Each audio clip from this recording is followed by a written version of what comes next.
Olá, terceiro ano, eu sou a professora Lucia, vim trazer a correção das atividades da 23ª semana. Essa semana a gente aprendeu um pouquinho mais sobre moradia. Então vamos lá para o nosso arquivo. Um lugar importante e especial. A nossa casa é um espaço onde nos abrigamos e convivemos com as pessoas da nossa família. Ela nos protege do vento, da chuva, do rio, do sol e do calor. É também chamada de moradia ou habitação. Vamos para a disciplina de geografia. As primeiras casas foram as grutas ou cavernas, onde os habitantes se protegiam de tudos e dos ataques dos animais. Existem vários tipos de moradia. Elas estão construídas segundo as necessidades e as condições de cada indivíduo e geralmente são adaptadas ao tipo de local onde estão sendo construídas. As pessoas passaram então a construir suas habitações com diversos materiais, como a palha, o galho de árvores, barro, madeira, tijolos, cimento, gelo e outros. Vamos conhecer alguns tipos de moradia? Acesse o link a seguir e conheça alguns tipos de moradia e alguns cômodos. Então era só vocês virem aqui, ó, copiar esse link aqui, tá? Copiar, ou pode clicar aqui também que vai abrir direto, tá? E no Google colar que abrir esse videozinho aqui que fala um pouco sobre os tipos de moradias para vocês estarem aprendendo um pouco mais sobre alguns tipos de moradia. Então ele vai apresentando, olha, temos o iglu, tá? Os castelos. Então vai aparecendo para que serve cada tipo de moradia onde são encontrados. Vamos voltar para o nosso arquivo. Após assistir o vídeo, observe as imagens e escreva em seu caderno de geografia o nome dos tipos de moradia. Então, vocês vão colocar lá no caderno, né, de geografia, tipos de moradia, e escrever número 1. Esse aqui, já tem a correção já aqui tudo prontinha, olha. Essa primeira moradia é o que?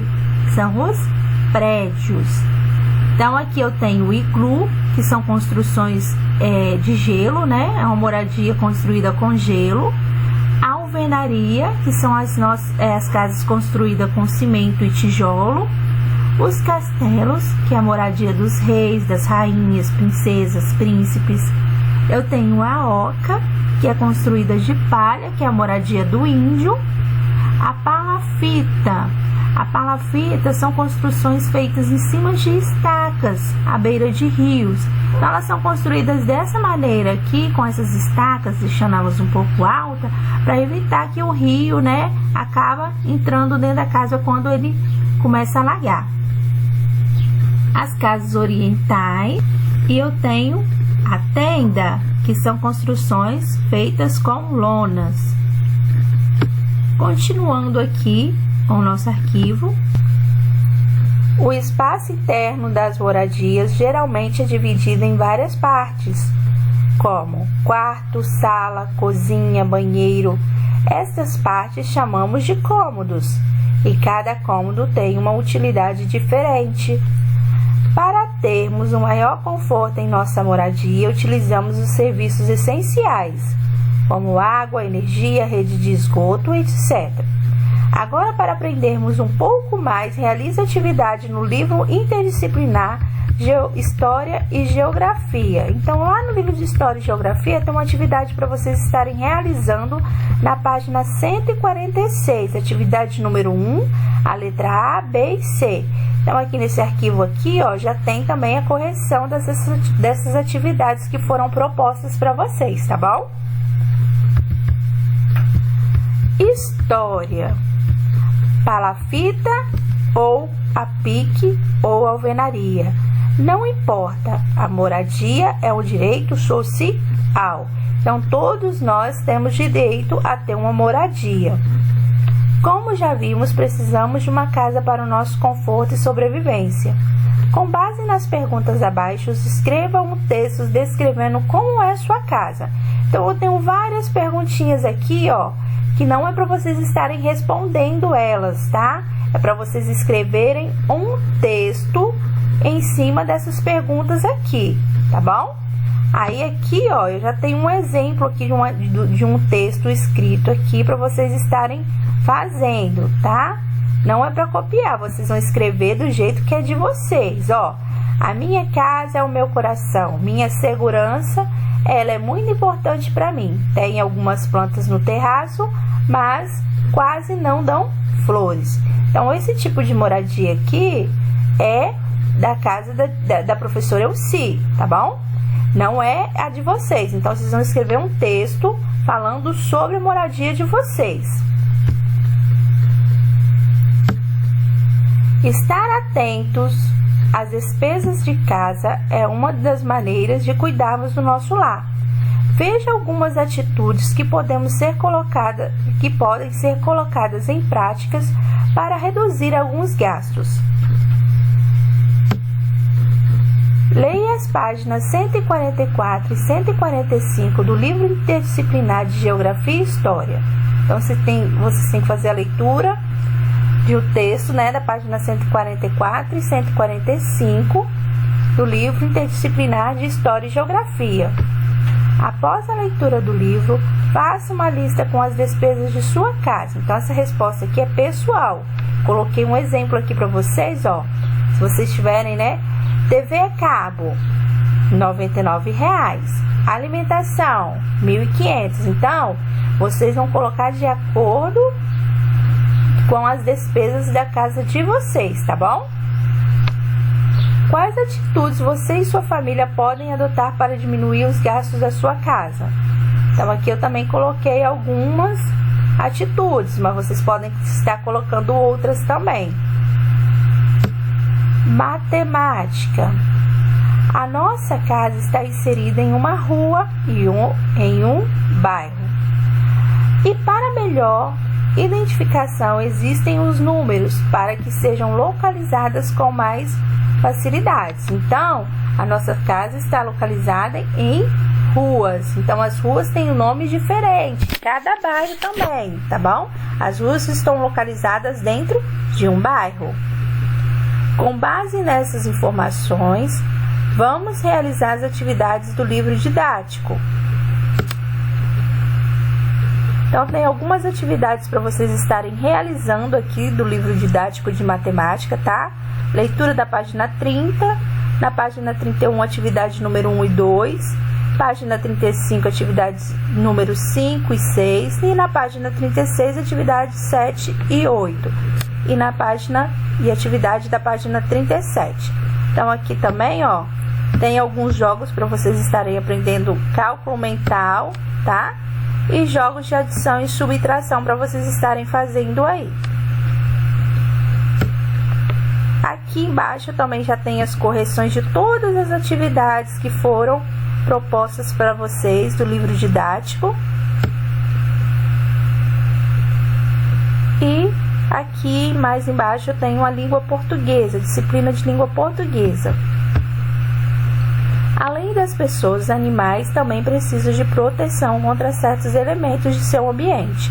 A moradia dos animais normalmente é chamada de abrigo, que mantém os animais em segurança e os protegem contra as mudanças de tempo, predadores e outros perigos. A casa das aves são os ninhos, afinal, elas não precisam armazenar alimentos e vivem livres na natureza. Eles servem basicamente para botar os ovos, chocar e alimentar os filhotes. Vamos conhecer um pouquinho sobre a moradia de uma ave muito comum no Brasil, a andorinha? Então, aqui no livro didático de português, de língua portuguesa, nós temos na página 88 e 89 a leitura do texto Andorinha. Na página 90 e 92, algumas atividades para vocês estarem realizando. No texto Andorinha, nas páginas 88 e 89, podemos ver em destaque as palavras audaciosas e proeza. Veja novamente as palavras audaciosas e proeza. Embora as sílabas destacadas estejam escritas com letras diferentes, com S, né? E aqui com Z, possuem o mesmo som. Você sabe por quê? Existem algumas regrinhas para explicar essa situação. Quando a consoante S aparece no meio das palavras entre duas vogais, ela assume o som de Z. Então, aqui, ó, letra S está no meio de duas vogais, ó, A e A. Então, ela vai ter o sonzinho de Z. Casa. E aqui na palavra mesa, ela também está no meio de duas vogais, ó, letra A, vogal A e vogal E. Então, ó, mesa, ela vai assumir o som de Z. Do mesmo jeito acontece na palavra desânimo e liso. Palavras com S no meio entre vogal e consoante mantém o som de S. Então, se o S estiver lá no meio da palavrinha e ela estiver no meio de uma consoante e no meio de uma vogal, ela vai ter o sonzinho de S mesmo. Então, ó, absurdo. Então, aqui eu tenho uma consoante e aqui eu tenho uma vogal. Então, ela vai assumir o som do S. O mesmo acontece com a palavra cansaço. Então, ó, vai assumir o sonzinho do S, manteve o som do S mesmo. Então, por quê? Porque aqui eu tenho uma consoante e eu tenho uma vogal. Farsa. Aqui eu tenho uma consoante e aqui eu tenho uma vogal. O mesmo acontece com a palavra pulsar. Então, lá no livro de língua portuguesa, dando continuidade, resolva as atividades envolvendo as ortografias do S com o som de Z. Então, tem algumas atividades aqui para vocês estarem realizando referente a essa ortografia, tá bom? E aqui, nesse arquivo, também já tem a correção de todas as atividades propostas no livro de língua portuguesa. Ciências. Aprendemos que os animais também possuem sua moradia, que chamamos de abrigos. As características de cada grupo de animais influenciam no modo de construir suas casas. A casa das aves são os ninhos. No grupo dos répteis há diversos tipos de moradia. Os que carregam a casa para todo lugar, como as tartarugas. Os que vivem em buracos subterrâneos, como algumas espécies de lagartos e serpentes. E também os que vivem em árvores, como os camaleões. O grupo dos mamíferos também não fica para trás, no que se refere à habitação. Podemos encontrar desde os muito pequenos, como o rato, que vive nas frestas das paredes ou em depósitos onde podem ficar escondidos, até as baleias, que vivem no mar. Em seu caderno de ciências, escreva. Então, aqui eu tenho uma atividade para vocês estarem realizando aí no caderno de ciências. Dos animais que você conhece, escreva os que moram debaixo da terra. Então, qual animalzinho que você conhece aí que mora embaixo da terra? Então, aqui são todas as respostas pessoais, porque são os animais que vocês conhecem. Então, ó, quais animaizinhos que vocês conhecem, quais os animais que vocês conhecem que fazem ninhos, fazem tocas, moram no alto das árvores? Então, vocês vão colocando a resposta aqui, tá bom? As moradias representam a casa de uma determinada espécie, como, por exemplo, as tocas, os ninhos, que vocês já viram acima. Já o habitat é o local que oferece as condições climáticas, físicas e alimentares ideais para o desenvolvimento de uma determinada espécie. Então, nós vimos, né, que as casas são os ninhos, as tocas, mas o habitat é o local onde são construídas essas moradias. Um pássaro, por exemplo, ele pode construir um ninho no chão? Não. Então, o habitat do pássaro é uma árvore, né? Ele constrói o seu ninho num lugar alto, onde vai evitar, né, que outros animais, outras espécies acabam ali pegando os seus filhotes, os ovos. Para aprendermos um pouco mais sobre o desenvolvimento dos animais, utilizaremos o livro didático de ciências. Então, lá no livro de ciências, da disciplina de ciências, tem algumas atividades para vocês estarem fazendo, realizando, para aprender um pouco mais sobre o desenvolvimento dos animais. Então, ó, tem a leitura, leia com atenção as páginas 60 e 61 e fazer os exercícios da página 61, 64 e 65. Aqui nesse arquivo eu também já tenho a correção das atividades aqui do livro de ciências. Em arte, tem a leitura de um poema de Nilo Ribeiro. Meu lar, meu canto, pequeno ou amplo, na cidade ou no campo, é meu doce recanto. Fico à vontade, não incomodo ninguém, onde guarda a saudade, onde me sinto bem. Leia e faça as atividades da página 35 e 36 do livro de arte. Como na maquete do livro, construa a casa que você gostaria de morar utilizando sucata das mais variadas formas, como caixa, papelão, folhas coloridas, tintas, dentre outros. Use a sua imaginação. Veja alguns exemplos. Então, aqui a gente já tem algumas maquetes de tipos de moradias para vocês estarem fazendo aí, tá joia? Eu espero que vocês tenham aprendido bastante durante essa semana e até a próxima aula. Fiquem com Deus.